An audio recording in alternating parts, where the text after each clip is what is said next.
మన ఐటీ ఆనిముత్యాల కోసం మాట్లాడేసుకుందామా? 10 మంది చేసే పనికి ఒక ఏఐ టూల్ ఉంటే చాలు.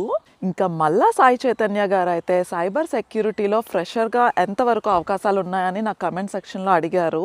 చైతన్య గారు ప్రస్తుతం నిజాలు మాట్లాడుకోవాలంటే సైబర్ సెక్యూరిటీకి ఫ్రెషర్గా ఇక్కడ జాబ్ కొట్టాలంటే అది 100% అసాధ్యం అనే చెప్పుకోవాలి. కంపెనీలు ఎంతో ఎక్స్పర్ట్ అయ్యుండి కంప్లీట్గా జర్మన్లో మాట్లాడగలిగితేనే మీ రెజ్యూమ్ అయితే షార్ట్ లిస్ట్ చేస్తారు. నేహా గారు, నేను ఫుల్ స్టాక్ డెవలపర్ని. నాకు జర్మన్ లాంగ్వేజ్తో పాటు 2 years ఎక్స్పీరియన్స్ కూడా ఉంది. ఆపర్చునిటీ కార్డ్తో రావచ్చా అని నన్ను అడిగారు.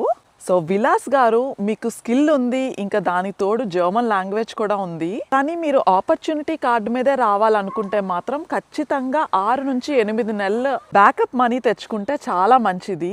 అయితే నర్సింగ్లో అబ్బాయిలకి అవకాశాలు ఉంటాయా అని అడిగారు.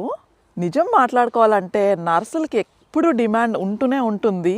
కానీ ఈ మధ్య అయితే విపరీతంగా కాంపిటీషన్ పెరిగిపోయింది.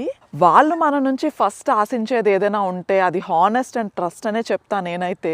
సర్టిఫికేట్లు అప్రూవ్ చేయించుకొని జర్మన్ కనుక నేర్చుకున్నట్లయితే లైఫ్ సెటిల్ అనే చెప్పుకోవాలి.